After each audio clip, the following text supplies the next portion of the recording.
You don't me, I swear that you felt it. Try to be you, just so hot that I melted. Felt right to the brain. Ya. Tapi ada yang menarik gini, Mbak. Sebagian wanita takut kalau sekolah tinggi-tinggi. Nanti jodohnya membandingkan diri si laki-laki terhadap si wanita. Gimana kalau dari depan Mbak Suci? Selamat datang di Ngobrolin Visi. Saatnya kita bicara visi, inspirasi, dan kontribusi. Selamat menyaksikan. Bismillahirrahmanirrahim. Assalamualaikum warahmatullahi wabarakatuh. Waalaikumsalam warahmatullahi wabarakatuh. Alhamdulillah ketemu lagi di episode 3, pekan ketiga di Ngobrolin Visi. Dan insya Allah hari ini yang kita undang adalah sosok yang keren menurut saya. Saat kita coba post flyernya, banyak banget respon yang positif dan penasaran dengan sosok wanita yang satu ini. Masih sangat muda, smart menurut saya, dan sangat prestatif sekali. Kita sapa dulu. Assalamualaikum Mbak Suci Fani Andari. Waalaikumsalam Mas Agung Ardiansyah. Alhamdulillah. Oke, aku rename nama aku dulu. Masih admin di situ. Oh iya. Ya. Teman-teman baik yang kenal dengan Mbak Suci atau ada di nonton live Facebook di friend Facebook saya gitu ya, Instagram ataupun YouTube. Kenalan sedikit dulu dengan sosok Mbak Suci yang aku kenal walaupun hanya sedikit. Karena kita jujur aja belum pernah jumpa secara langsung Mbak Suci ya. Iya. Nah, tapi kita ada di satu forum namanya Forum Nasional Beasiswa Unggulan dan kita di satu divisi namanya divisi Ristek begitu. Dan kenapa aku pengen banget ngobrol dengan Mbak Suci karena dua hal sebenarnya. Yang pertama usianya sangat muda tapi ikut program doktoral. Lahiran tahun berapa Mbak Suci? Amin. Kelahiran tahun 97, Mas. 97 ya, luar biasa. Tapi sudah ikut program doktoral dan kayaknya di kelas paling muda ya. Alhamdulillah satu angkatan semester saya sendiri nih, Mas. Jadi gimana? Kebetulan di angkatan saya di semester ganjil 2020 tuh saya sendiri. Jadi nggak punya teman seangkatan. Artinya gitu. Beda semester, iya. Oh, terus yang lain gimana? Biasanya cuma sekitar 2-3 orang sih Mas per semester kalau program doktoral, nggak begitu banyak. Mungkin yang di pendidikan yang banyak sih. Oke, itu yang pertama ya. Yang kedua, yang aku lihat adalah background Mbak Suci ini sejak S1, S2, S3 itu beasiswa ya Mbak Suci ya? Ya, alhamdulillah. Oke, boleh cerita sedikit Mbak Suci gimana tentang dari asalnya dulu deh gitu ya, asal dulu sekolah dari mana, terus program beasiswa pertama itu dari mana Mbak? Monggo. Oke, mungkin kenalan singkat dulu buat teman-teman yang join di live Facebooknya Mas Agung nih ya. Seperti yang udah dikenakan Mas Agung tadi, nama saya Suci Fani Andari. Saat ini berstatus sebagai mahasiswa program Doktor Ilmu Fisika, Fakultas Matematika dan Ilmu Pengetahuan Alam Universitas 11 Maret Surakarta. Saat ini sedang menempuh semester 3, seperti itu. Asalnya dari Kabupaten Wonogiri. Mungkin yang belum tahu, Kabupaten Wonogiri itu dekatnya kota Solo, atau perbatasan dengan Pacitan, Jawa Timur itu. Dulu waktu kenalan Agung, soalnya Mas Agung nggak tahu Wonogiri kan, background-nya dulu S1-nya ambil di Prodi Pendidikan Fisika, UNS, kemudian S2-nya ambil di S2 Ilmu Fisika, pindah ke Murni, masih di UNS juga, dan sekarang S3-nya juga di UNS. Gitu. Alhamdulillah untuk studinya dari S1, S2, S3 saya mendapatkan beasiswa gitu. Untuk S1 dulu saya menggunakan beasiswa bidik misi angkatan tahun 2014, kemudian dilanjutkan dengan program S2 saya mendapatkan beasiswa dari program mahasiswa berprestasi UNS, kemudian ada juga dari pemerintah daerah Kabupaten Wonogiri, kami mendapatkan support, mendapatkan penghargaan mahasiswa berprestasi juga, dan bentuknya juga semacam scholarship juga untuk mahasiswa-mahasiswi Kabupaten Wonogiri yang berprestasi seperti itu. Dan alhamdulillah ketika S3 ini mendapatkan kesempatan untuk bergabung menjadi awarde beasiswa unggulan Kementerian Pendidikan dan Kebudayaan, sehingga bisa bertemu Mas Agung dan kawan-kawan di Forum Nasional Beasiswa Unggulan Pascasarjana, seperti itu. Oke, keren ya. Eh, Mbak Suci kan tadi mengawali beasiswanya dari beasiswa bidik misi ya. Iya. Nah, ini menarik nih. Kebetulan aku juga itu alumni bidik misi di tahun 2012. Oh iya. Iya. Oh, nggak Jadi nyangka. dalam doaku juga mudah-mudahan bisa kayak Mbak Suci deh. S1, S2, S3 lewat Amin, amin. Allah ya. Tapi yang menarik gini Mbak Suci. Kan kalau dulu di 2012 itu aku diinstal gini. Program bidik misi itu salah satu visinya adalah memutus rantai kemiskinannya. Ya. Sama enggak? 2014 masih gitu enggak? Ya, masih seperti itu juga. Masih ya. Dan peruntukannya sebenarnya adalah untuk kategori keluarga yang menengah ke bawah begitu. Ya. Ya kan? Tapi tetap harus anak-anak yang berprestasi tentu. Ya kan? Nah, boleh cerita enggak? Kayak mana kok bisa dapat bidik misi itu gimana? Latar belakang, prestasi apa yang kemudian dicapai di bidik misi? Oke. Jadi saya sendiri awalnya dulu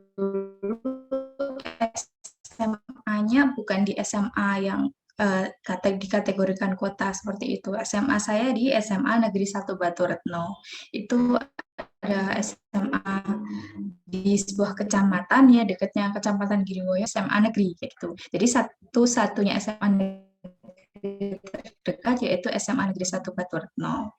Di Wonogiri itu yang terkenal adalah SMA 1 Wonogiri, salah satu SMA kecil di pinggir kota Wonogiri. Kemudian untuk latar belakang keluarga saya, mungkin saya tuh sering mendapatkan pertanyaan di sosial media, baik sosial media maupun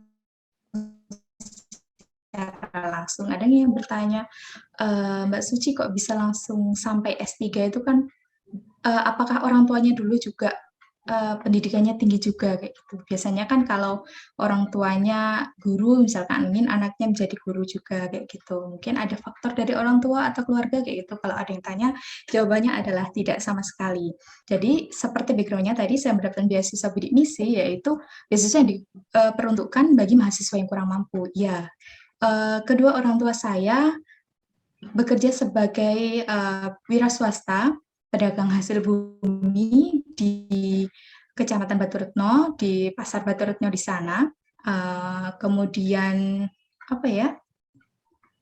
Saya berasal dari keluarga yang sederhana. Bapak dan ibu saya itu bahkan pendidikan tertingginya adalah SMK, Sekolah Menengah Kejuruan. Kemudian kebetulan saya adalah anak tunggal satu-satunya kayak gitu. Jadi besar apa ya, harapan yang orang tua saya titipkan kepada saya seperti itu. Jadi menjadikan saya motivasi karena hanya saya satu-satunya harapan di keluarga saya seperti itu. Kalau berbicara tentang ekonomi ya sesuai ya dengan program bidik misi yang sudah disebutkan tadi, tujuannya untuk diberikan mahasiswa yang kurang mampu, karena saat itu sejak saya kecil ya memang pekerjaan orang tua saya ini tidak tidak bisa dipastikan gitu pendapatannya setiap bulan berapa seperti orang-orang lain seperti itu. Jadi ketika tahun 2014 saya memutuskan untuk ingin lanjut kuliah karena pada saat itu ya Mas, faktanya di daerah saya itu masih sangat jarang, bisa dikategorikan jarang mahasiswa yang lulus SMA kemudian melanjutkan ke kuliah. Seperti itu. Jadi ketika ada waktu itu saya ingat ada sosialisasi dari kakak tingkat saya mengenai beasiswa bidik misi. Dulu keinginan saya itu sederhana, cuma ingin punya satu step pendidikan di atas orang tua saya kayak gitu. Jadi paling nggak ingin sarjana lah kayak gitu. Kemudian ada informasi dari kakak tingkat nih kayak ada secercah harapan kayak gitu, bisa melanjutkan kuliah kayak gitu. Ya udah akhirnya saya coba daftar untuk masuk perguruan tinggi ya, waktu itu kan ada SNMPTN itu nggak lolos karena kan ya faktor sekolah mempengaruhi ya waktu itu kan, memang Oke. sekolahnya nggak begitu oke gitu.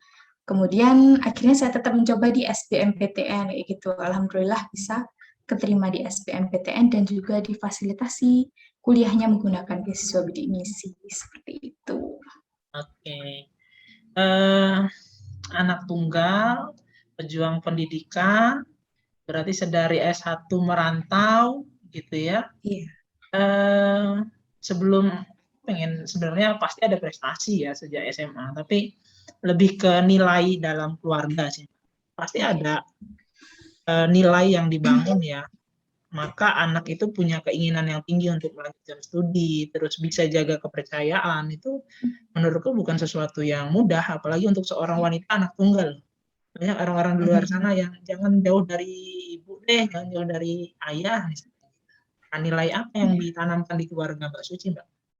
Oke, sebenarnya di keluarga saya, terutama ibu saya itu sangat suportif soal pendidikan anaknya ya. Ketika saya kecil, mungkin ketika kisaran SD, SMP seperti itu, ibu saya masih bisa mendampingi, saya masih bisa mengikuti pelajaran yang saya lakukan seperti itu.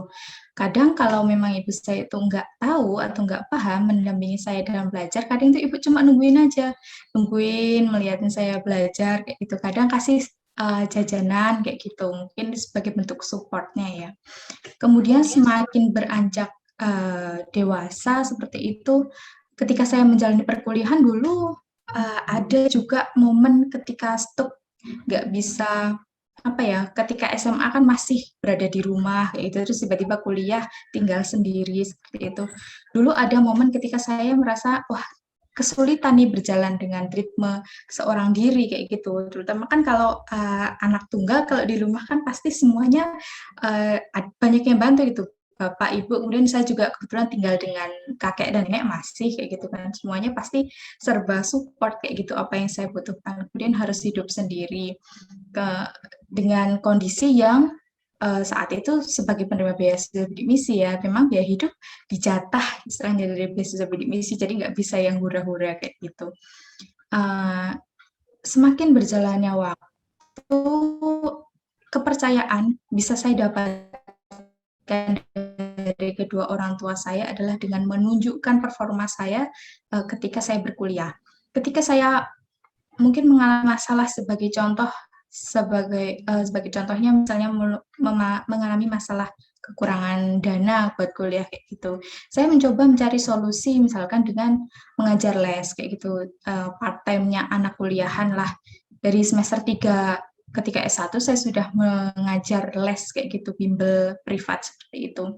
Nah, seiring berjalannya waktu saya juga ikut beberapa organisasi juga dan juga masih bisa menyeimbangkan antara organisasi dan juga IPK seperti itu. Jadi dengan seiring berjalannya waktu, saya bisa menunjukkan performa yang baik dengan orang tua. Akhirnya perlahan demi perlahan orang tua itu memberikan kepercayaan kepada saya. Itu dimulai ketika saya kuliah. Saya bisa menunjukkan bahwa saya bisa hidup mandiri dan mengemban amanah dengan baik, mengemban kepercayaan orang tua dengan baik untuk kuliah atau jauh dari rumah seperti itu. Makin ke sini ketika udah makin S2, S3 kan otomatis apa yang saya kerjakan itu orang tua nggak tahu gitu. Saya mengerjakan jurnal, skripsi, tesis seperti itu kan karena orang tua saya background-nya bukan dari yang berpendidikan tinggi, pasti beliau-beliau nggak paham seperti itu.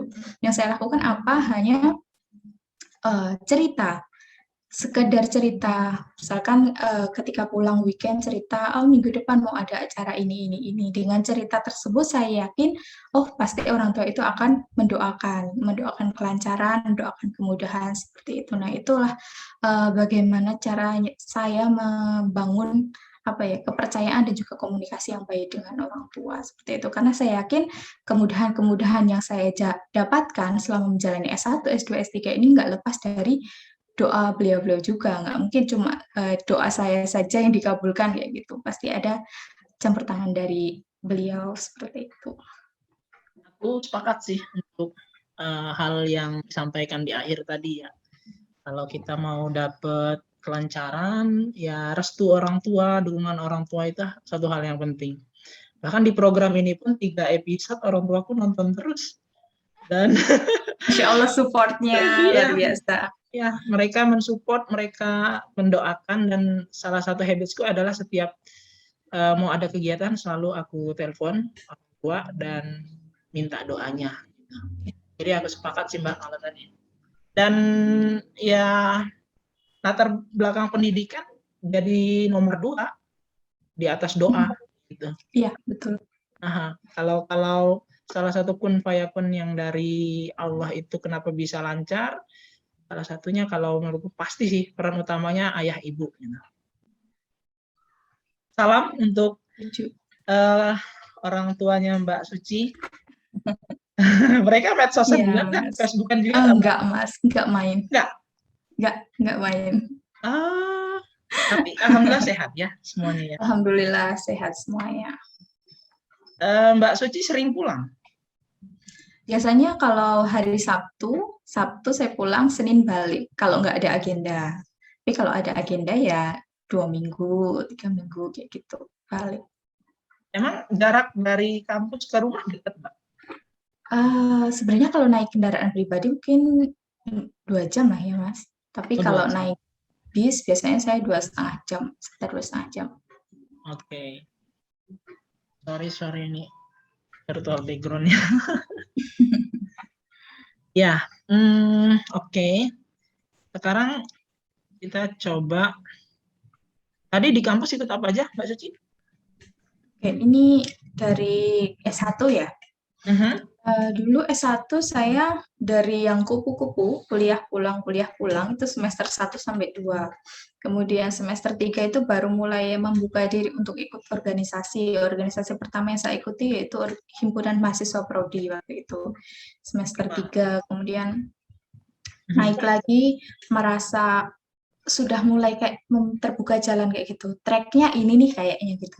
Kita coba lagi ikut tahun 2016 waktu itu saya coba ikut BEM, Badan Eksekutif Mahasiswa Universitas. Kemudian saya masuk di sekretaris kabinet waktu itu. Nyoba setahun lah di BEM, terus merasa apa ya, ingin mencoba hal ya kayak ingin tahuan mahasiswa lah saya seperti itu, mencoba hal yang lain lagi. Nah ternyata yang lebih nagih daripada ikut organisasi waktu itu saya lebih suka ikut kegiatan volunteer. Jadi volunteer satu event kemudian selesai, kemudian volunteer acara yang lain lagi seperti itu. Saya ikut UNS Cultural Night seperti itu dulu, itu buat menjadi LO mahasiswa-mahasiswa asing seperti itu yang ada di UNS buat sebuah acara atau pentas kayak gitu. Kemudian di luar kampus saya juga ikut organisasi Solo Mengajar, kemudian ikut juga 1000 guru, acara-acara 1000 guru seperti itu. Jadi baik dari dalam kampus maupun di luar kampus saya mencoba semuanya kayak gitu karena ada rasa ingin tahu tadi. Oke. Berarti cenderung ke volunteer ya? Iya, ternyata lebih apa ya? Kalau di organisasi kan memang dituntut untuk 1 tahun penuh ya Mas kayak gitu. Kadang kan ada rasa jenuhnya, ada rasa bosannya mungkin ya. Tapi kan kalau volunteer itu kan 1 kali event aja gitu, pasti kan nanti apa ya, dan setelah event itu selesai pun sama sesama rekan-rekan volunteer itu juga kita masih keep in contact kayak gitu. Jadi bisa nambah koneksi di mana-mana kayak gitu. Oke. Dan itu yang ngebuat Mbak Suci jadi mahasiswa berprestasi untuk bekal beasiswa S2-nya. Dari volunteer kah atau ada prestasi yang menurut Salah Mbak Suci satunya. ini deh gitu? Salah satu. Itu adalah salah satunya, tapi ada faktor yang lebih besar lagi. Jadi dulu waktu S1 ada salah satu pengalaman saya mendapatkan kesempatan untuk mengikuti program exchange pertukaran mahasiswa ke waktu itu saya ke Filipina, ke Saint Louis University, program semacam PPL kayak gitu Mas untuk mahasiswa pendidikan. Nah, pada waktu itu baru dibuka batch pertama, kemudian ada 8 mahasiswa yang akan dikirim ke luar negeri ke Thailand dan juga Filipina. Kebetulan dari 8 orang ini tuh saya terpisah sendiri gitu, terpisah sendiri dikirim ke Filipina dan 7 yang lain itu dikirim ke Thailand kayak gitu. Jadi itu adalah pengalaman pertama kali saya naik pesawat waktu itu. langsung ke Filipina. Jadi benar-benar harus bisa hidup sendiri kayak gitu. Memang ya kebiasaan saya dari dulu ya memang setelah kuliah ini kan memang dibiasakan untuk hidup sendiri seperti itu. Nah, ketika ada kesempatan itu kayaknya rasa challenge-nya untuk hidup sendiri tuh naik level kayak gitu. Wah, ini hidup sendirinya ke luar negeri kayak gitu. Ya, waktu itu benar-benar 1 bulan saya hidup di Filipina, benar-benar memberikan apa ya, tempaan dan juga membuka apa ya, jadi nagih kayak gitu Mas, mungkin buat ikut exchange ke luar negeri gitu. Kemudian itu mungkin salah satu faktornya juga yang nggak kalah penting waktu itu saya juga pernah mendapatkan kesempatan untuk ikut Olimpiade Matematika ONMIPA perguruan tinggi waktu itu. Alhamdulillah lolos sampai tingkat provinsi kayak gitu sih. Mungkin itu adalah salah duanya faktor yang bisa memberikan saya jalan untuk dapat beasiswa S2-nya dulu gitu. Oke. Sebentar. Kita kembali ke exchange-nya tadi. Tadi ada 8 mahasiswa. 8 mahasiswa, 7 ke Thailand. Mbak Suci sendiri ke Filipina. Iya. Kok bisa? Jadi itu kan merupakan program exchange-nya yang mengelola itu kan SIMEO, Southeast Asian Minister of Education ya. Jadi dari Kementerian Pendidikan dari Asia Tenggara, kayak gitu kerjasamanya tuh antara 3 negara waktu itu yang baru join itu. Indonesia, Thailand, dan juga Filipina. Kemudian kita itu diplotkan sesuai dengan jurusan. Jadi 8 mahasiswa itu jurusannya berbeda-beda. Nah, kebetulan waktu itu yang untuk fisika itu yang join itu adanya di Filipina kayak gitu. Jadi untuk yang lain kayak program bahasa Inggris, kemudian biologi, matematika, itu mereka dikirimnya ke Thailand. Kemudian saya satu nih fisikanya dikirimnya ke Filipina, tapi nggak benar-benar sendiri sih, Mas. Sebenarnya ada 2 teman dari Universitas Negeri Makassar dan juga salah satu universitas swasta di Jakarta. Namun kita tuh nggak bisa berangkat bareng gitu karena tiket di arrange oleh kampus masing-masing gitu. Jadi kita itu ketemunya udah di Manila tuh, udah ngumpul sama mahasiswa Thailand juga. Jadi kita dari mahasiswa dari Indonesia sama mahasiswa dari Thailand kita ketemunya di Manila bareng-bareng menuju ke lokasinya di Baguio namanya. Tadi kayaknya latar belakangnya rata-rata pendidikan ya, berarti ya, Iya, mahasiswa yang dikirim. Memang program pendidikan? Ya, program pendidikan, Mas. Oh, gitu. Terus kita gimana? PPL berarti ngajar dong? Ada 2 kegiatan. Yang pertama nanti ikut kegiatan di kampusnya, di St. Louis University-nya. Kemudian kita juga ngajar juga di lab school-nya mereka. Di St. Louis High School di sana. Kebetulan saya mengajarnya di SMP. Di Filipina kan kebetulan kurikulumnya hampir sama ya, K-12, hampir sama seperti di Indonesia. Kemudian kebetulan saya di sana ditempatkannya di SMP waktu itu kelas 8 dan kelas 9 lah. Kayak gitu, untuk mengajar sains, tapi lebih ke fisika. Dan full bahasa Inggris? Yap, kan kalau Filipina kan memang negara bekas jajahan Inggris ya, yang mereka bahasa Inggrisnya tuh ya luar biasa, udah mereka bahasa sehari-hari selain bahasa Tagalog. Iya, memang bahasa Inggrisnya mungkin 60% lah, Tagalognya 40% kekurang kayak gitu. Jadi ya awalnya agak ikut nih. Nervous nggak? Kalau nervous sih, iya pasti ada ya Mas, nervous.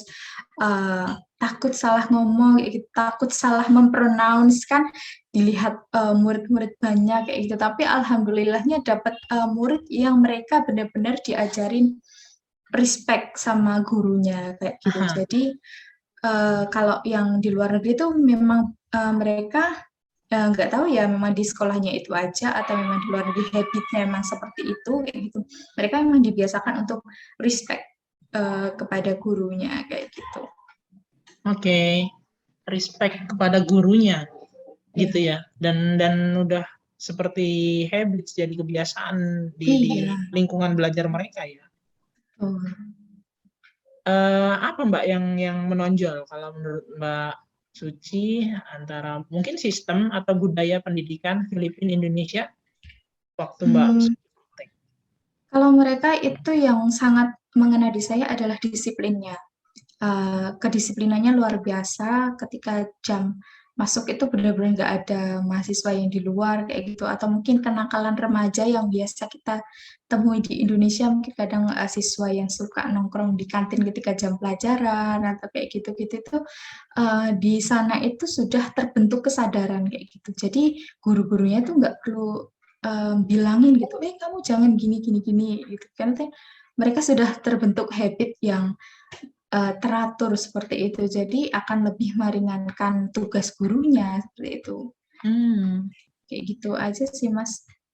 Lebih ke Dan habit aja. apa habits-nya itu kan pasti ada apa ya?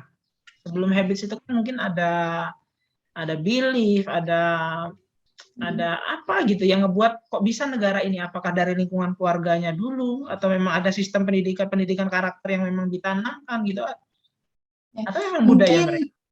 mungkin ini menurut persepsi saya ada Hmm. kaitannya dengan kepercayaan ya. Kebetulan Kepercayaan kan apa tuh? iya agama seperti itu. Agama? Ya, jadi kalau di Filipina itu hampir 100% itu semuanya memeluk agama Katolik kayak gitu. Mhm. Setahu saya memang kalau di agama Katolik, karena dulu kebetulan saya SD SMP itu di Yayasan Katolik, Mas. Mhm. Jadi sedikit banyak tahulah kehidupannya seperti apa. Itu memang disiplin itu ditanamkan sejak dini.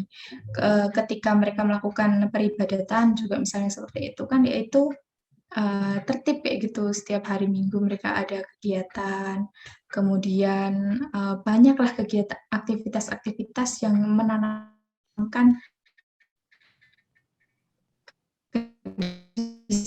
kedisiplinan seperti itu yang berdasar. Atau mungkin di tingkat keluarga mereka juga dari orang tuanya sering ada kegiatan pertemuan kayak gitu Mas. Jadi yang diedukasi itu nggak hanya siswanya, tapi dari sekolah juga mengedukasi dari orang tuanya. Jadi untuk pendidikan karakter di dalam keluarganya juga disupport dari sekolah seperti itu. Oke. Eh, hampir 100% Katolik ya. Berarti Mbak Ya. Suci minoritas dong di sana. Lucunya, dulu waktu pertama kali saya sampai di Manila, ketika belum ketemu dua teman saya dari Indonesia, saya diajak masuk mall, itu saya hanya satu-satunya orang yang pakai jilbab di sana, Mas. Jadi itu Oh. kayak saya keluar itu uh, dilihatin orang-orang saya di lantai satu di hallnya kayak gitu, mungkin dilihatin orang-orang itu orang pakai apa kayak gitu. Terus? Yang jadi apa ya? Jadi oh gini ya ternyata di luar negeri ya kayak gitu. Nggak mungkin kalau di Indonesia udah biasa aja orang pakai jilbab gitu. Ternyata kalau di luar negeri kayak gitu. Bahkan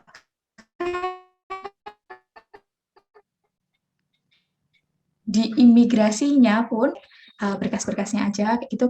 Saya agak lama nih diinterogasinya, ditanya ke sini mau apa gitu. Kemudian nanti kembali ke Indonesia kapan kayak gitu ditanya benar-benar detail kayak gitu.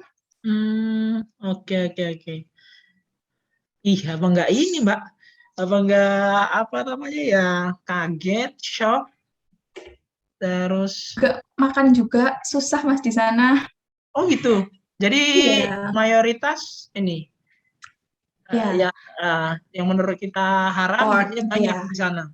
Jadi daging ayam, kalau di Indonesia tuh daging ayam, di sana adalah pork atau daging babi seperti itu. Jadi kita kalau Oh. mau makan biasanya kita request sama, kebetulan kan kita tinggal di asrama, kita request, kita mohon maaf kita nggak bisa makan seperti itu, gitu. Jadi nanti tolong dipisahkan. Biasanya kita makan yang rebus-rebus aja, gitu. Karena kan kalau goreng kan minyaknya juga kadang bercampur ya kayak gitu buat menggoreng kayak gitu. Kalau enggak, kalau kepepet ya kita bikin mie instan kayak gitu. Hmm, mie instan bekal dari Indonesia atau beli di sana? Iya, Oh, bekal bekal. dari Indonesia. Iya. Oke. Ya, ya, ya. Iya. Eh, terus ada hal yang ini nggak, Mbak? Kalau Mbak Suci lagi ibadah gitu, gimana? Jaga Ya, lima waktunya di minoritas itu gimana? ah,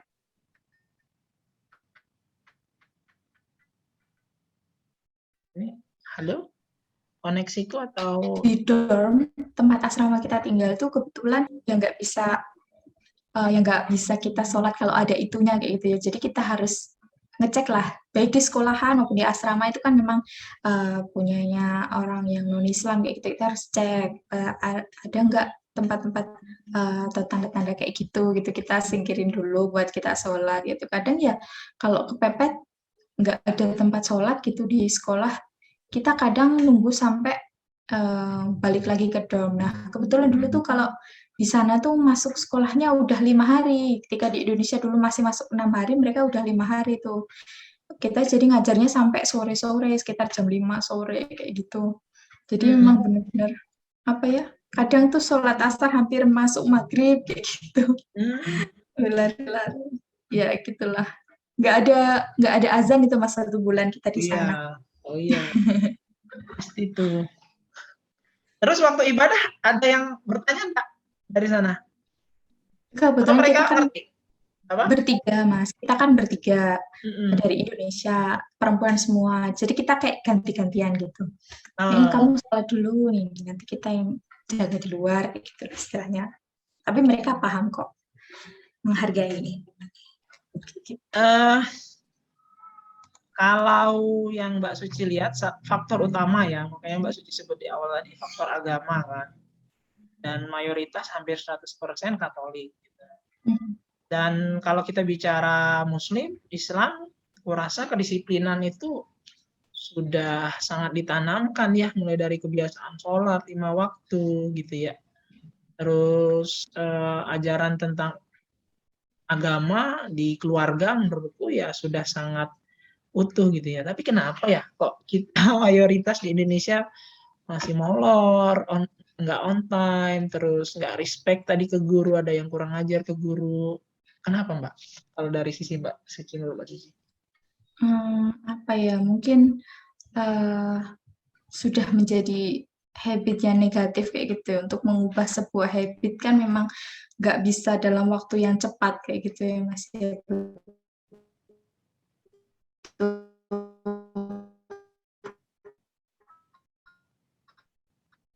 waktu atau tahap-tahap bagaimana kita bisa mengubah siswa-siswa tuh treatment khusus juga menurut saya ya karena apa ya mungkin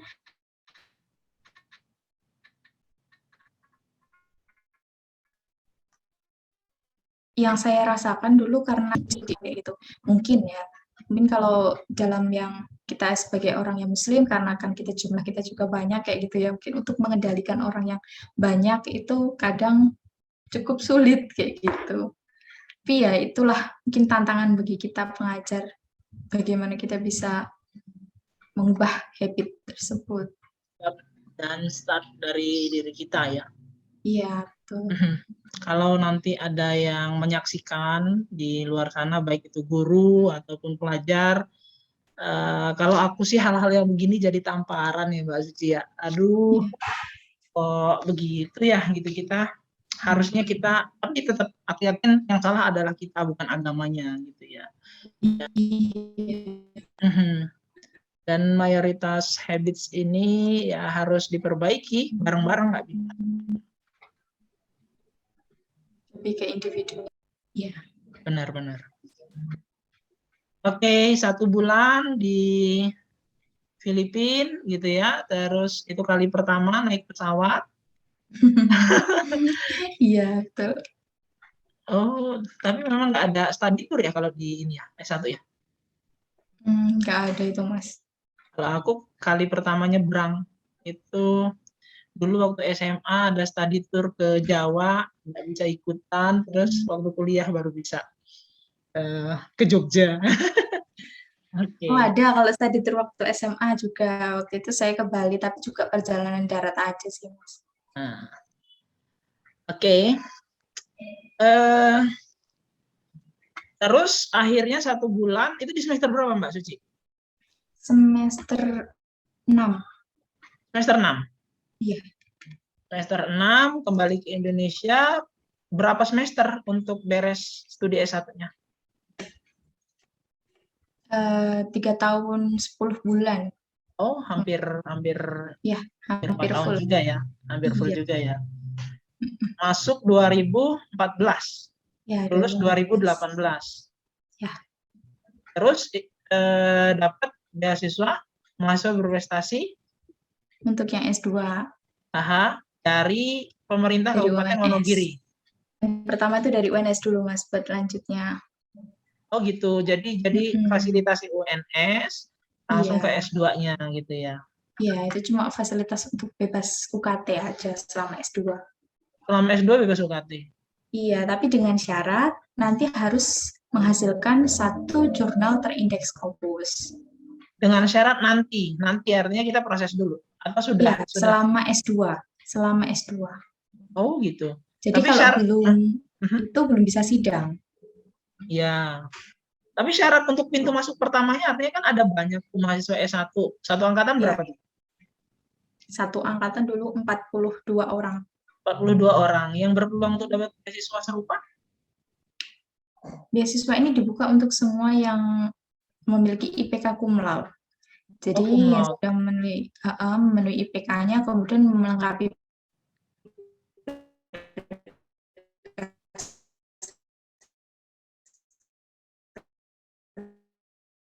seperti surat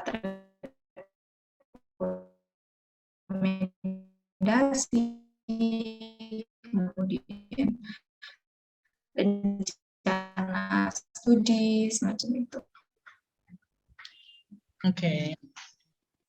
IPK cum laude ya Mbak ya. Terus Mbak Suci itu berapa orang akhirnya di angkatan Mbak Suci yang dapat itu? Di angkatan saya untuk yang S2 itu ada 3 orang yang dapat beasiswa ini.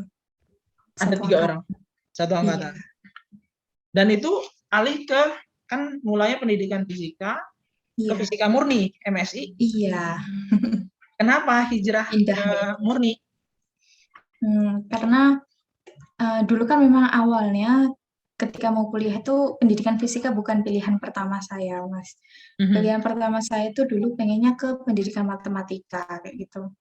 Tapi karena nggak lolos di SNMPTN, akhirnya saya coba turunin nih, karena kan kalau persaingan di pendidikan matematika itu lebih ketat ya waktu itu.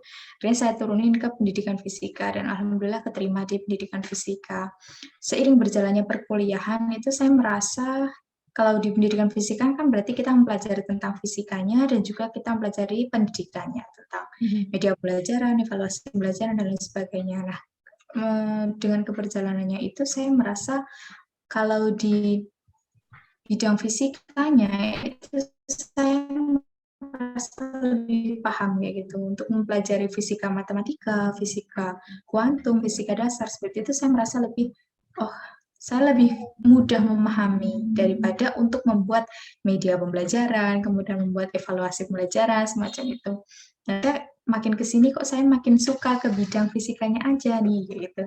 Akhirnya setelah konsultasi dengan dosen pembimbing, kemudian konsultasi sama senior juga, itu akhirnya disarankan ya udah kalau kamu memang suka di situ coba ambil yang murni aja gitu. Akhirnya S2-nya saya coba ambil yang murni, ketemulah sama dosen pembimbing di fisika teori. Jadi kalau di fisika itu ada 2 cabang ya, eksperimen dan juga teori. Kalau eksperimen itu benar-benar kerja di lab, kita membuat sesuatu kayak gitu, real yang kelihatan kayak gitu. Kalau di fisika teori kita bergerak di ilmunya, jadi kita mengembangkan teori-teori fisika gitu. Nah, ternyata ketemulah di sini yang banyak menggunakan matematika gitu. Akhirnya saya menemukan impian saya yang dulu pengen jadi anak matematika kayak gitu, tapi masih tetap fisika gitu. Nah, kita bergabunglah di fisika teori ini. Akhirnya bisa berlanjut nih sampai sekarang gitu ceritanya, Mas.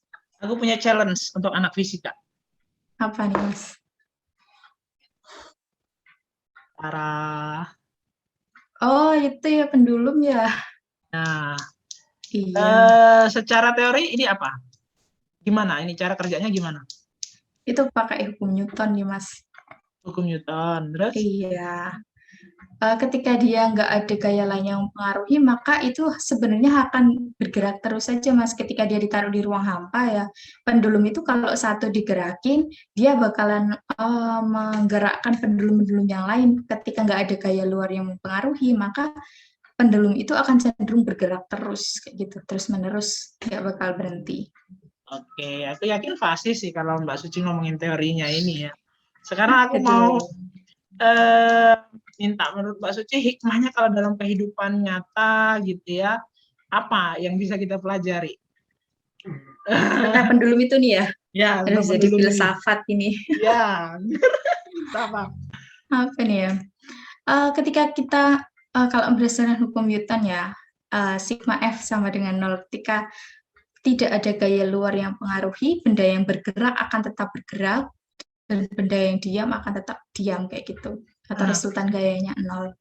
Nah, mungkin itu yang bisa dijadikan apa ya, pegangan bagi diri kita sendiri. Ketika kita punya gaya atau kita punya keinginan untuk bergerak seperti itu, janganlah anggap ada tekanan atau ada hinaan atau mungkin ada orang yang meragukan kita dari luar, itu nggak usah dimasukkan ke dalam gaya itu. Jadi kita tetap bergerak menggunakan power yang kita miliki dari dalam diri kita sendiri tersebut untuk tetap bergerak konstan seperti itu. Nah, jadi dalam hukum Newton tuh, di hukum Newton satu itu kecepatannya tetap gitu. Kalau kecepatannya nol atau diam ya diam. Kemudian kalau yang kecepatan dia bergerak dan kecepatan tertentu, maka kecepatan tersebut akan tetap. Tapi kekal kayak gitu ketika tidak ada gaya luar yang mempengaruhi. Nah, itu mungkin yang bisa dijadikan spirit bagi kita. Mungkin kita bergerak kecepatannya tetap nggak apa-apa, nggak harus dipercepat, nggak harus ngebut kayak gitu. Tapi yang penting konstan sampai nanti di titik akhir yang ingin kita capai kayak gitu. Oke, konsistensi. Iya, betul. Kalau kita ada target, ada dreams, ada tujuan, sudah melangkah, apapun omongan orang, yang penting konsisten aja gitu. Iya. Gitu ya. Mungkin itu. Oke. Maaf di challenge. Boleh. Oke. S2 2 tahun. Alhamdulillah 2 tahun tepat. Tepat 2 tahun. Dan iya. Terus S3-nya? S3-nya ini baru jalan 3 semester. Prosesnya S3 ya. gimana? Prosesnya alhamdulillah. Jadi selama S3 di sini saya nggak cuma jadi mahasiswa aja, tapi membantu dosen pembimbing saya menjadi asisten beliau untuk membimbing grup riset, bukan membimbing ya, untuk menghandle grup riset fisika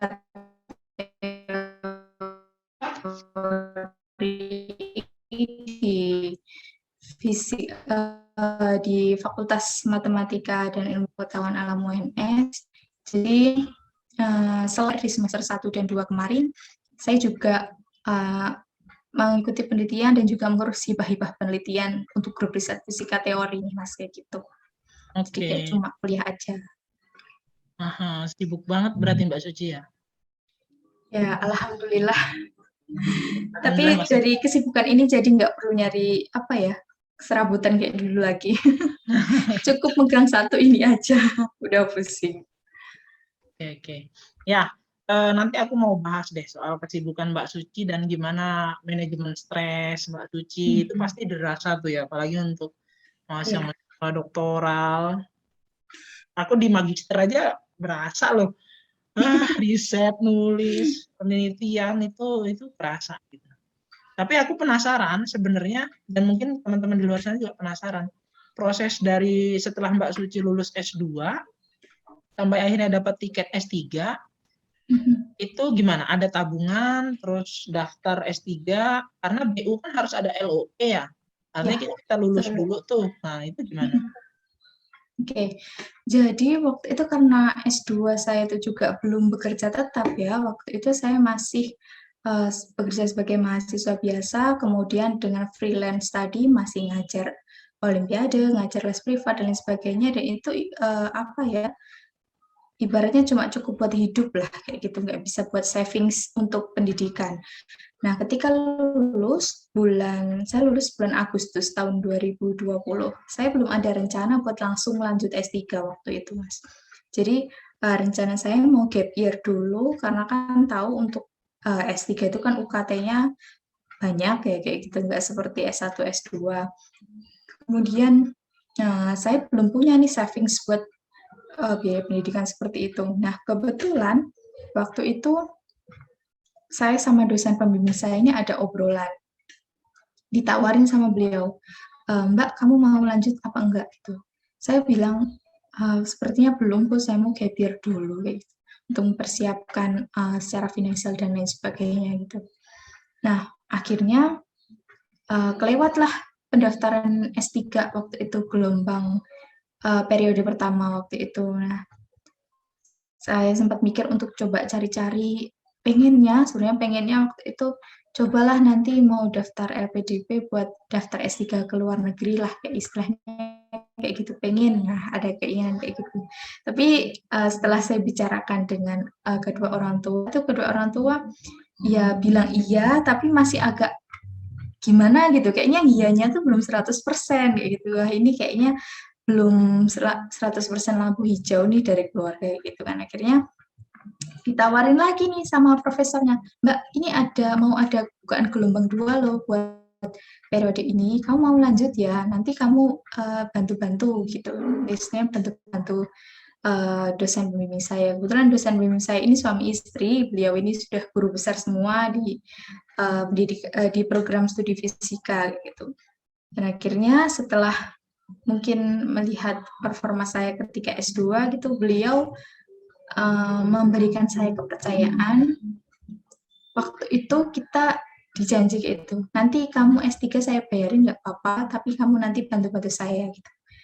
Akhirnya saya ikutlah, daftarlah program S3, terus kemudian dapat tagihan UKT sama ada sumbangan pengembangan institusi ya 2 digit semua tuh, Masya Allah, untuk S3. Kemudian saya bilang ke beliau, Bu, saya sudah mendaftar yaitu sudah lolos untuk tes untuk masuk S3, alhamdulillah. Kemudian ada tagihan seperti ini, udah nggak apa-apa, nanti dibiayai pakai dana hibah gitu. Alhamdulillah tahun itu ada gitu dana hibah, kemudian dari beliau akhirnya ya bisa dibayar ini Mas, UKT sama SPI pertama itu dibayarin dari beliau, dan juga menggunakan dana hibah penelitian kayak gitu. Jadi um, alhamdulillah bisa goal nih, pertama masuk jadi mahasiswa. Itu belum kenal yang namanya beasiswa unggulan. Jadi baru keterima sebagai mahasiswa baru, tapi belum ada SK Rektor. Nah, bulan berikutnya, sekitar bulan September itu kemudian muncullah info tentang beasiswa unggulan ini. Nah, sebelumnya saya belum kenal atau belum tahu sama sekali mengenai beasiswa unggulan itu seperti apa. Dapat info di sini dari kakak tingkat seniornya di program studi fisika, beliau memberikan info ini, akhirnya oke, waktunya cuma dibuka 2 minggu, itu saya belum megang SK Rektor, ijazah S2 juga belum terbit, kemudian ada syarat sertifikat TOEFL juga, kebetulan sertifikat TOEFL saya expired bulan April tahun itu juga gitu. Jadi 3 berkas ini yang jadi momok, ini bisa nggak nih 2 minggu ngejar 3 ini selesai semua gitu. Nah, akhirnya qadarullah ya, mungkin tadi ianya orang tua yang nggak begitu 100% melepas saya pergi gitu, kayaknya memang benar-benar ditarik di sini aja gitu. Orang tua pengennya di sini aja kayak gitu mungkin ya. Akhirnya ya udahlah, akhirnya saya coba apply, ngurus berkas sana sini, dalam waktu 2 minggu itu akhirnya dapat 3 nih, bisa ngurus yudisium S2, bisa ngurus SK rektor diterima di S3, dan juga ngurus pendaftaran beasiswanya. Alhamdulillah 2 minggu itu bisa, deadline tuh hampir hari terakhir kayaknya saya upload yang terakhir itu sertifikat TOEFL gitu. Jadi dalam waktu 2 minggu itu saya baru tes, langsung dapat sertifikat. Alhamdulillah skornya juga mencukupi gitu. Jadi ya kayak gitulah. Ini ya lumayan banget ya, menantang Iya, prosesnya, tapi itulah kalau rezeki satu nggak kemana, tapi ya tetap diimbangi iya, dengan ikhtiar yang maksimal. Dan aku betul. yakin pasti sibuk, hektik, bingung, pusing, nggak diem, itu pasti prosesnya. Iya. Tantangan kalau di S3 apaan, Mbak? Tantangan tadi karena kalau kita S1, S2 pusing kan pasti ada temennya ya kayak gitu. Kalau S3 ini kan pusing, kita pusing sendiri ya. Ngerjain sendiri gitu. Jadi ketika S3 ini benar-benar kita dituntut untuk manajemen stresnya. Gimana kita bisa mengkontrol waktu kerja kita, waktu mengerjakan penelitian dengan me time kita untuk kita menjadi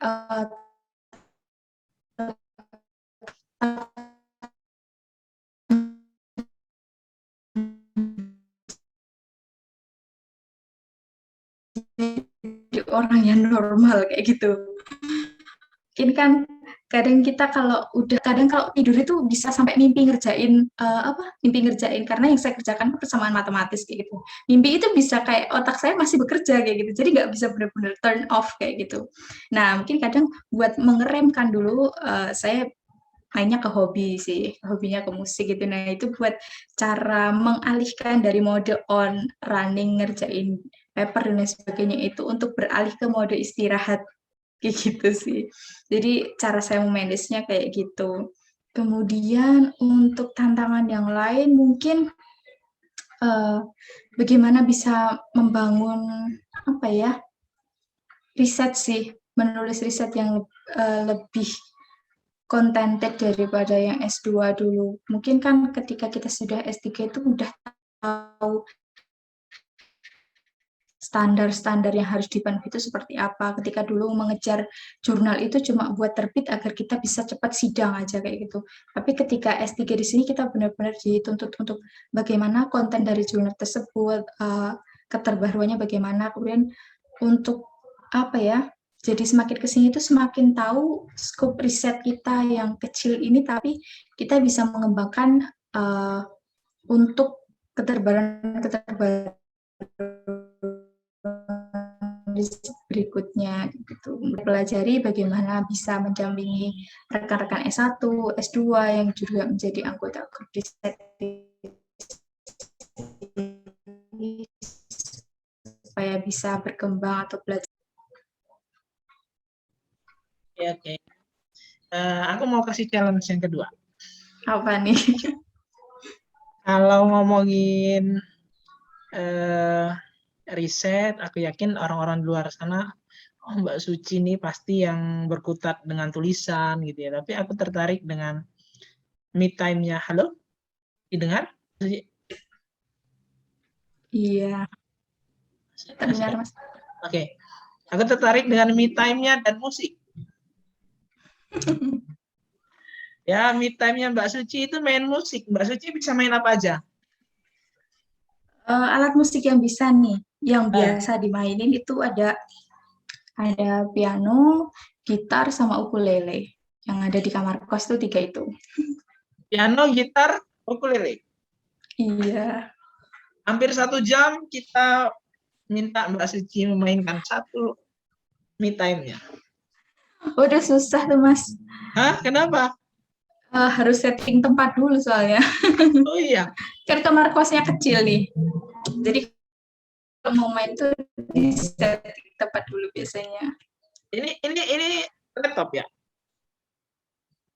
Iya, ini pakai laptop. Laptop. Satu dong kita tungguin nggak apa-apa. Aku yakin ini banyak ditunggu dengan orang-orang teman-temannya Mbak Suci. Dan kalau aku lihat di Instagramnya itu jari doang gitu ya. Mungkin itu kenyamanannya Mbak Suci. Tapi aku pengen kasih challenge. Ayo dong. Apa ya? Main satu musik. Ukulele aja kali ya, yang mungkin kecil. Boleh. Tapi lagunya apa nih ya? Lagunya bahasa Inggris. Waduh, apa ya? Kasih inspirasi nih Mas lagunya nih. Only Me. Bisa Only Me itu yang di pianonya Mbak Suci di IG. Aduh, ketahuan nih suka mantengin IG ku deh berarti nih. Ya, menurutku orang-orang yang inspiratif harus aku lihat gitu. Pasti ada rahasianya dan gimana cara dia menghibur dirinya. Dan salah satu kerennya Mbak Suci menurutku musik itu. Bisa gitar, bisa piano. Ukulele aku baru tahu di sini. Tapi tuh kadang suka keliru tau Mas. Antara gitar sama ukulele. Suka ketuker chordnya kan memang beda. Ayo. Mewakili para netizen kita tungguin. Emang ya netizenku mau Oh, liatin live nih. orang Mbak Suci main aja kita Nah, ini terhibur, apalagi Mbak Suci main sendiri.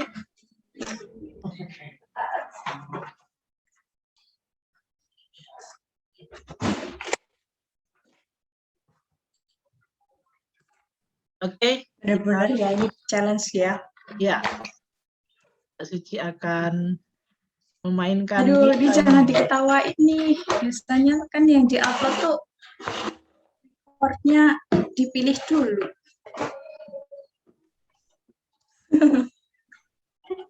Bentar, bentar. Aku setting dulu.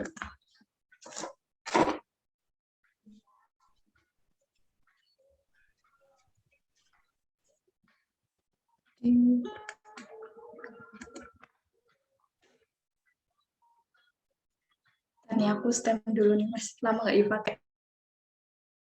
Oke, silakan Mbak. Gue sambil lihat online-nya ya. Ya, masih ada yang menyaksikan. Dan ini hiburan untuk yang setia sedari tadi.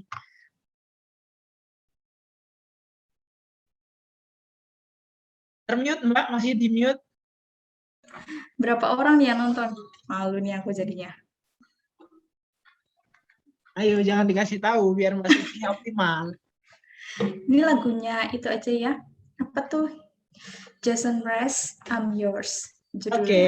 Yang paling gampang soalnya. Aku lupa soalnya chord ukulele. Kedengeran nggak tuh? Dengar, dengar.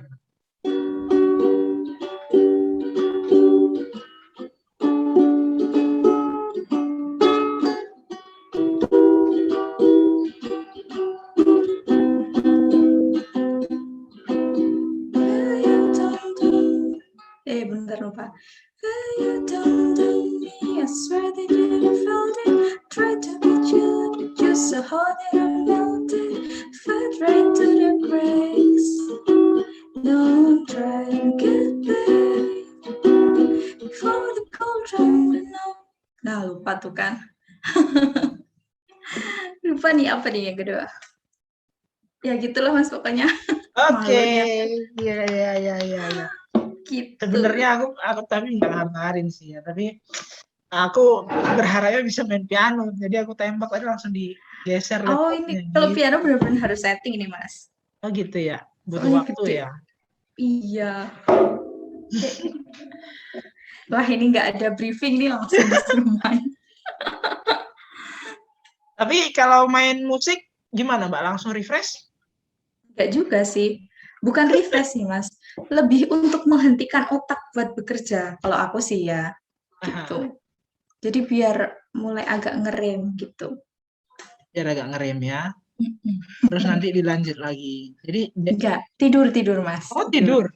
Iya, Jadi biasanya udah puncak pusing. baru Main puncak musik pusing itu sebentar, istirahat. tidur. Ya, istirahat. Terus nanti bangun lagi. Aku sih sebenarnya bukan tipe yang night owl, bukan pekerja malam ya. Aku lebih suka bangun pagi kerja di pagi hari. Ya, jadi kalau udah malam itu biasanya istirahat dulu, nanti pagi bangun pagi baru untuk mulai ngerjain lagi gitu. Oke. Berarti dan Mbak Suci kalau pagi ya di kosan juga kerjanya. Kalau pagi biasanya kadang ke kampus sih Mas. Oh di Stay di kampus. Jadi kampus, jadi lebih iya. nyaman di lingkungan yang memang di kanan kirinya lagi pada kerja gitu. Ada yang dilihat? Enggak juga. Kebetulan kalau di kampus tuh ruangannya masih jadi satu sama ruangan dosen ya, dosen dospim yang khusus fisika teori, tapi beliau-beliau kan masih selama pandemi ini juga masih WFH ya. Jadi stay sendiri juga di ruangan kayak gitu. Cuma kadang kan ada temen dari lab sebelah kayak gitu. Ada temen buat ngobrol. Oke. Eh, Keren ya life story-nya, cara manajemen stresnya gitu. Tapi ada ini nggak sih Mbak, kalau bicara studi Mbak Suci, ada sesuatu yang disesali gitu, entah itu kesalahan gitu atau nggak bertanggung jawab gitu, ada nggak? Kalau sejauh ini sih, insya Allah tidak ada yang disesali sih Mas, karena memang saya yakin apa yang saya dapatkan saat ini atau apa yang saya jalani saat ini memang yang terbaik untuk saya, insya Allah yang dapat membuka jalan kebermanfaatan saya bagi lingkungan saya dan juga mungkin bagi orang-orang di sekitar saya yang selama ini memberikan support bagi saya kayak gitu. Dan mungkin apa ya yang selalu saya pegang dari dulu itu apa yang ditakdirkan untukmu tidak akan pernah melewatkanmu dan juga apa yang tidak ditakdirkan untukmu tidak akan pernah menjadi untukmu kayak gitu. Jadi itu yang benar-benar saya yakini bahwa apa yang saya dapatkan saat ini adalah memang yang terbaik untuk saya, insya Allah. Gitu. Jadi untuk memberikan energi yang terbaik pada setiap pilihan yang sudah saya ambil saat ini itu merupakan sebuah keharusan kayak gitu, sebuah kewajiban kayak gitu sebagai bentuk tanggung jawab saya juga terhadap mungkin privilege yang diberikan kepada saya. Hadis itu, quotes itu sering dipakai orang untuk apa? Self healing terhadap penantian jodoh baru putus tuh ya nggak sih? Aduh, jangan bahas itu deh. Iya. Tapi pasti banyak yang bertanya-tanya gitu. Tapi aku baru beberapa kali sharing ya dengan teman-teman di DPH di Fornas dan mayoritas mereka nggak pacaran loh. Nggak tahu karena mereka study oriented atau memang punya prinsip gitu ya, tapi sebagian nggak pacaran loh. Mbak Suci termasuk penganut untuk tidak pacaran atau memang? Kayaknya sih ya langsung aja sih Mas. Oh gitu. It's kind of a private matter. Oke. Tapi ya lihat aja lah nanti. Semoga yang terbaik. Sebagai seorang wanita, anak dari orang tua nggak pernah ngucap harapan. Kapan gitu. Kalau secara langsung kayak gitu sih enggak sih Mas. Cuma ya kode-kode itu pasti ada lah. Cerita, oh ini udah nikah loh gini. Terus ini juga ya ini kemarin sama suaminya gini. Atau ini udah punya anak. Kalau di desa kan biasa ya masih lulus SMA kemudian jeda berapa tahun nikah kayak gitu kan. Apalagi saya ini udah berapa tahun kuliah terus gitu kan, ditanya sama tetangga kapan selesai kuliahnya, kok nggak selesai sih, kadang kayak gitu kan. Ditanya orang tua kan taunya mungkin kok sekolah terus gitu ya. Ya itu tinggal kitanya aja sih bagaimana kita bisa manage diri kayak gitu nggak usah dimasukin ke dalam hati banget, tapi kita juga bisa memberikan jawaban yang juga tidak bisa membuat mereka paham lah gitu. Ya doain aja gitu mungkin. Ya. Tapi ada yang menarik gini Mbak, sebagian wanita takut kalau sekolah tinggi-tinggi nanti jodohnya bahasanya itu ya ngedown duluan gitu, membandingkan diri si laki-laki terhadap si wanita. Gimana kalau dari pandang Mbak Suci? Oke. Jadi kalau menurut saya ya tentang pendidikan dan jodoh itu merupakan bukan sesuatu yang bisa kita linearkan. Gitu.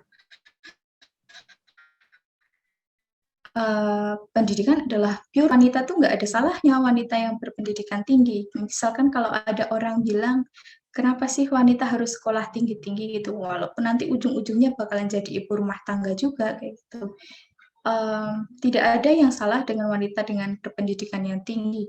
Untuk mengurus rumah tangga itu bukan hanya 100% tanggung jawab istri saja, tetapi untuk mengurus rumah tangga itu juga merupakan tanggung jawab bersama partner, bersama suami kayak gitu.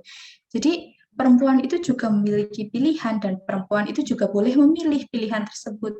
Yang mau memilih lulus SMA saja lalu menikah ya silahkan, yang mau lulus S1 kemudian langsung menikah juga silahkan, atau yang mau memilih untuk tetap berkarir sambil berumah tangga ya silahkan. Itu semua adalah pilihan yang bisa diambil oleh wanita yang pastinya kita juga menjalaninya itu masing-masing pasti saya yakin itu tidak gampang. Baik yang full menjadi ibu rumah tangga itu tidak gampang karena juga harus ngurus rumah, ngurus anak, ngurus suami dan lain sebagainya. Gitu juga dengan yang berkarir, itu juga pasti nggak mudah bagaimana manajemen diri, manajemen stres, dan lain sebagainya. Yang saya yakini adalah pendidikan itu merupakan suatu bentuk kita untuk mempersiapkan kita dalam menjalani pernikahan. Soal jodoh itu kan kita tidak bisa mengatur ya, bagaimana kita bertemu dengan jodoh kita, siapa jodoh kita, kapan waktunya tiba, itu kan merupakan sesuatu yang out of our control gitu. Itu merupakan benar-benar 100% murni kuasa Tuhan. Yang bisa manusia lakukan adalah bagaimana kita mempersiapkan diri untuk menghadapi pernikahan tersebut kayak gitu. Nah, yang di sini pendidikan merupakan salah satu jalan yang saya pilih untuk mempersiapkan, salah satunya mempersiapkan diri untuk menjalani pernikahan kelak seperti itu sih. Jadi nggak ada problemnya sih untuk wanita berpendidikan tinggi. Kemudian untuk laki-laki yang merasa minder untuk mendekati wanita yang berpendidikan seperti itu, justru bahwa wanita yang berpendidikan itu nggak bisa apa ya, kadang kan stigma di masyarakat kan kalau nanti kalau istrinya pendidikannya lebih tinggi itu nanti cenderung ngeyel kayak gitu, nanti akan melawan suami seperti itu. Nah itu stigma tersebut juga menurut saya harus dihilangkan kayak gitu, karena kita memiliki pendidikannya tinggi itu bukan bermaksud untuk menyaingi laki-laki sebagai kepala rumah tangga kayak gitu. Kita sebagai wanita tetap ada kodratnya yang harusnya taat kepada kepala keluarga, tetapi kita juga bisa apa ya, menjadi partner dalam keputusan. Ketika laki-laki memutuskan A seperti ini, kita bisa tahu nih dari sudut pandang lain. Oh, sepertinya seperti ini, seperti ini, seperti ini. Ketika suami salah, kita bisa mengingatkan kayak gitu. Istilahnya bukan berarti kita untuk menolak atau melawan apa yang diputuskan oleh suami seperti itu sih. Jadi untuk laki-laki ya nggak usah takut untuk mendekati perempuan, istilahnya mendekati perempuan yang memiliki pendidikan tinggi, karena bagi saya laki-laki dan perempuan itu tidak bisa dibedakan karena pendidikannya saja. Yang dibedakan itu adalah kodratnya laki-laki sebagai pemimpin rumah tangga, sebagai imam, dan juga istri sebagai makmumnya, kayak gitu sih. Selama laki-laki bisa memimpin, ya apapun level pendidikannya, saya rasa selama dia masih bisa menjalankan kewajibannya dengan baik, ya it's okay gitu. Setuju, dan mudah-mudahan para wanita, para pria gitu ya yang sekarang lagi ikhtiar, tapi karena nggak sedikit loh yang studi jadi pelarian, aduh belum jadi nikah, udah deh aku lanjut S2, aku lanjut S3, ada loh yang kayak gitu kawan-kawan. Iya. Benar-benar Ya. juga sih, perempuan juga ada sih mas gitu, biar nggak ditanya gitu kan, kalau ditanya masih sekolah jadinya Iya, gitu. iya. Benar. Oke. Kita ke sesi penghujung. Karena ini ngobrolin visi, maka kita akan tanya visinya Mbak Suci. Visi di dunia pendidikan. Karena dari SPD, MSI akan menjadi doktor, ya kan? Nah, visinya gimana kalau di dunia pendidikan, Mbak Suci? Oke, visinya pastinya ingin berkontribusi di dunia pendidikan, terutama di dunia riset fisika teori ya, lebih spesifik lagi, saya ingin menjadi tidak hanya seorang pengajar kelak, tapi ingin menjadi seorang peneliti juga yang memberikan kontribusi melalui, yang dapat saya lakukan adalah melalui penelitian di bidang riset fisika teori, melalui tulisan-tulisan yang saya buat, artikel-artikel yang saya buat, saya harap bisa mengembangkan khasanah kajian di fisika teori ini, dan juga bisa memberikan dampak bagi masyarakat akademis, terutama untuk dapat mengenal dan juga untuk mengembangkan aplikasi-aplikasi dari kajian-kajian secara teoritis, dan juga menjembatani antara kajian teoritis dan juga eksperimen, karena itu merupakan fokus penelitian saya saat ini, seperti itu. Oke. Kalau ngomongin karir, emang cita-cita Mbak Suci sekarang apa, Mbak? Sempat berubah nggak? Dulu mau jadi apa? Sekarang Ya, berubah realistis. sih. Dulu apa? Eh, Dulu sih pengennya bekerja di apa ya, semacam LIPI kayak gitu, full scientist kayak gitu. Tapi makin ke sini ternyata menyukai dunia mengajar ya kayak gitu. Jadi kayaknya lebih cenderung untuk menjadi dosen aja sih, menjadi tenaga pendidik. Amin. Kita mendoakan Mbak Suci ya, mudah-mudahan prosesnya menuju cita-citanya menjadi seorang dosen dimudahkan oleh Allah. Amin. Visi membangun keluarga? Aduh, kalau ditanya soal kayak gini nih, Monggo, kan ini apa namanya salah satu doa yang mungkin nanti ada yang sudah kenal lama dengan Mbak Suci, gitu kan, mengaminkan. Siapa tahu ada malaikat lewat. Gitu. Visi membangun keluarga Mbak Suci pengennya punya keluarga yang kayak mana? eh, ingin keluarga yang tentunya saling support ya. Jadi tidak hanya memfasilitasi dirinya sendiri, tapi juga dapat memfasilitasi partnernya untuk bisa mengejar mimpi bersama-sama. Kayak gitu sih. Ingin apa ya, punya keluarga yang apa ya, bermimpi besar. Bukan cuma untuk diri sendiri, tapi juga untuk partner dan juga mungkin untuk kedepannya untuk keturunannya juga. Bermimpi besar, saling support ya. Itu yang diharapkan. Kalau orang tua berarti sekarang udah cenderung percaya aja ya dengan keputusan. Ya, alhamdulillah memang sudah memberikan kepercayaan 100% gitu dengan apa yang saya ambil gitu. Pasti orang tua hanya ya mendoakan. Ada orang-orang spesial Mbak Suci yang menurut Mbak Suci punya peran penting terhadap pencapaian Mbak Suci hari ini selain orang tua? Ada nggak? Langsung di-cut nih, langsung selain orang tua. Siapa? Apa ya, mungkin dosen promotor saat ini ya, yang benar-benar mengkeep saya on the track, nggak apa ya istilahnya, nggak mengizinkan saya untuk berleha-leha gitu. Tapi ya ada kalanya saya merasa capek, ditekan terus, tapi di sisi lain ya inilah pressure inilah, dengan pressure inilah saya bisa berkembang, saya bisa tumbuh on the track sampai sekarang seperti itu. Oke.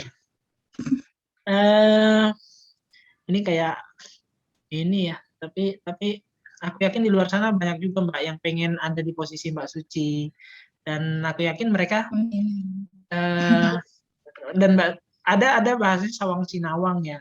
Orang lihat Mbak Suci Kok tahu? enak tuh. Kalau yang filosofis kita tuh suka. Jadi Oh, iya. kadang orang melihat kita enak gitu ya. Kita melihat orang lain enak, padahal ya prosesnya itu nggak mudah gitu kan. Dan nggak sedikit juga yang menyerah. Gitu. Nah, untuk teman-teman di luar sana Mbak yang mungkin lagi proses juga gitu ya, baik itu menyelesaikan S1, S2, S3-nya atau mau naik level dari S1 ke S2, S2 ke S3 gitu ya. Mungkin ada pesan-pesan ke teman-teman yang lagi berjuang itu. Gimana supaya tetap fokus ke tujuan utamanya mereka itu. Gimana? Untuk tetap fokus, menurut saya itu adalah power utamanya ada dari dalam diri kita. Bagaimana kita bisa mempertahankan niat baik kita untuk bisa menyelesaikan studi, karena studi kan merupakan amanah ya, amanah yang wajib untuk diselesaikan, apalagi untuk yang menerima beasiswa kayak gitu. Jadi kita harus menyadari, menanamkan dalam diri kita bahwa ini adalah amanah yang wajib untuk diselesaikan. Terlebih dari itu, ini saya memberikan pesan mungkin untuk teman-teman yang berada di permasalahan, mungkin permasalahan ekonomi yang mungkin sama seperti saya dulu, dan memiliki cita-cita untuk bisa lanjut kuliah atau lanjut S1, S2 maupun S3, saya cuma ingin berpesan bahwa keterbatasan yang ada atau masalah-masalah yang ada saat ini itu jangan dijadikan sesuatu yang menghalangi kita untuk maju, tapi keterbatasan yang ada ini jadikanlah sarana untuk sarana untuk menempa diri kita, untuk menempa ketangguhan kita dalam berjuang, kemudian menempa semangat kita dalam bertahan, untuk mempertahankan cita-cita atau tujuan yang ingin kita capai, hingga akhirnya nanti kita menjadi pribadi yang siap. Dari perjalanan mengerjakan perkuliahan selama S1, S2, S3 kayak gini, untuk scholarship juga itu nggak satu kali tembak langsung dapat. Jadi sebagai informasi ya Mas dulu, untuk beasiswa dari kabupaten pemerintah daerah ini tidak satu kali tembak dapat, begitu juga dengan exchange-nya itu tidak satu kali tembak dapat. Tapi dari kegagalan-kegagalan itu saya bisa belajar untuk mengukur diri saya. Dari kegagalan-kegagalan itu saya jadi tahu, oh ternyata spesifikasi saya itu masuknya di sini. Path yang tepat untuk saya itu ternyata di sini. Ketika saya nggak mencoba sama sekali, atau saya membiarkan masalah itu stop atau stuck di situ saja, maka ya sudah, semuanya selesai.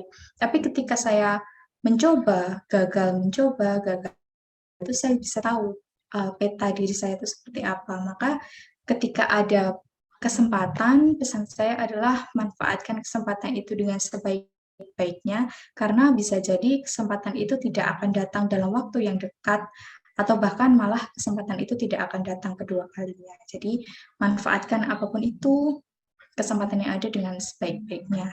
Seperti itu. Tetap semangat teman-teman para pejuang studi ya, dan percaya deh Allah itu sesuai prasangka hambanya gitu. Jadi kalau apa yang Mbak Suci tadi sampaikan itu adalah kepercayaannya gitu, maka Allah akan kasih sesuai apa yang diyakini itu gitu. Dan saling belajar satu sama lain, keep positive thinking intinya. Dan makasih Mbak Suci sudah meluangkan waktunya dari 7:30 Terima sampai kasih.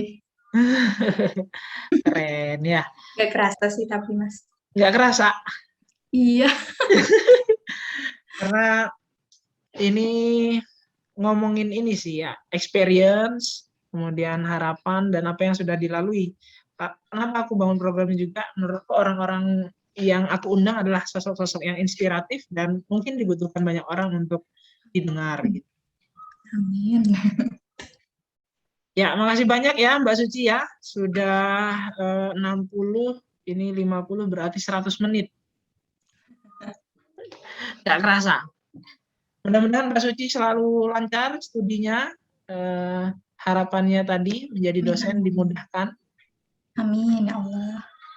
Terus sebenarnya mau tanya, tapi ya udah deh, nanti buat yang penasaran boleh Mbak Suci proses apply di mana ya kan. Kemudian oh itu iya, amin, mohon doanya. Udah belum ya? OTW. Mudah-mudahan yang terbaik buat Mbak Suci. Amin, amin. Ya, kemudian doa untuk keluarganya tadi ya, harapan membangun keluarga yang seperti apa. Orang tua juga mudah-mudahan selalu sehat. Amin, amin ya Allah. Salam begitu juga buat Mas Agung dan juga teman-teman di Facebook semuanya yang udah menyaksikan. Yap. Baik, terima kasih Mbak Suci ya. Kita akhiri ya. Oke. Sampai ketemu di event-event selanjutnya, teman-teman. Aku dan Mbak Suci mohon undur diri. Terima kasih. Wabillahi taufiq. Assalamualaikum warahmatullahi wabarakatuh. Bye-bye. Assalamualaikum semuanya. Salam sehat. Terima kasih Mbak Suci ya. Siap.